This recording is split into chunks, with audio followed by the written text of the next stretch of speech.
Hey guys, what's up? This was a story that I wrote 5 years ago. I always told myself that when I was ready, I was going to elaborate into something much longer. When I first came up with this idea, it was supposed to be Victorian, old fashioned, the wigs with the big dresses, carriages, castles, and horses, even Old English.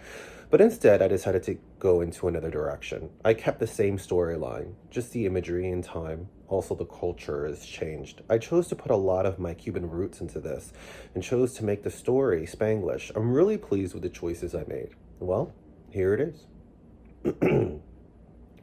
Ana y las tres. Episode 4. Una chica tiene que seguir adelante. This episode opens up with Anna putting fresh flowers on her mother's grave in a cemetery downtown by the park. She passed away from the brain tumor, which later on you find out that her mother had the very same thing as well. She's holding a Bible her mother gave her when she was a little girl back in Cuba. We know that her and Lucia had their differences. However, when they came to the United States, their relationship changed a bit, especially since they had to work together in a business. Vanessa is now standing right by Anna, and she puts her head on her shoulder and cries. Vanessa is a great friend to Anna. She's constantly helping her out, whether it's a small favor or a big one. And she was basically just telling Vanessa that she really misses her mother, but the apartment is so quiet and she's never felt so alone in these past few days. Vanessa reassures her, "Your mother loved you," and Anna battles that considering how much she loved Rogelio, and he even tells Vanessa that he was always Lucia's favorite. As you continue to see the so many faces of Anna, one that really stands out is that she loves to not only play victim, but to get that sympathy from others. She needs that. Vanessa tells her, "Even if that's true, that doesn't diminish the love she has for you, and you know I'm always here for you no matter what. I'm your friend." Instead of Anna saying that her friend is being helpful, she piles up problem after problem after problem like bricks. "I talked to my mother's sister Blanca, and my brother's blaming me for this. Can you believe the nerve that I should have paid closer attention to her situation? And on top of it, getting in trouble, roaming the streets, doing drugs, and God knows what else." Vanessa tells her, "You can't blame yourself for this."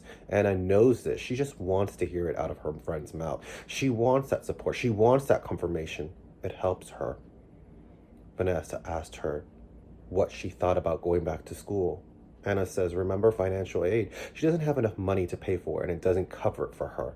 Vanessa then comes up with the idea of selling the business for her to get the money. Anna says that wouldn't be right, but is actually thinking about it, and later on in this very same episode explores that idea further. While they were walking in the cemetery, they came across her employees. They were waiting by a tree: Maria, Hector, Tina, and Marty. They closed for the day to pay respects to Lucia and come support Anna with her loss. And Anna was actually taken back by Tina and the way she was so respectful towards her. Usually she gets the opposite from her. They all brought gifts, but what she loved the most was that they were all there for her. Vanessa gave Anna the option to walk home. Maybe she wanted to be alone, or she could give her a ride. And she chose to take the ride. In the car, something happened, making Anna actually laugh. Also, Tina asked when she was coming back to work. She said she doesn't really know.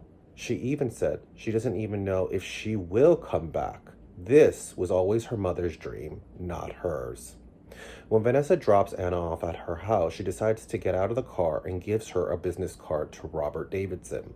I was really skeptical about having another connection with this story considering it's so serious, and I felt like it kind of stood on its own. However, I really thought that bringing him into it was perfect because, as you will later see, when she's in his office sitting on the sofa, he shows her what she doesn't want to see, and she walks out.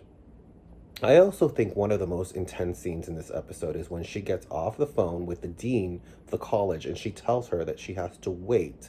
And she's looking at all the bills on the table and it's just so overwhelming. And she screams.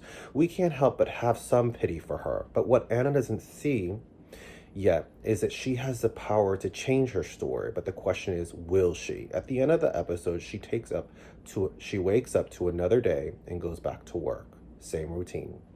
Stay tuned for the next episode.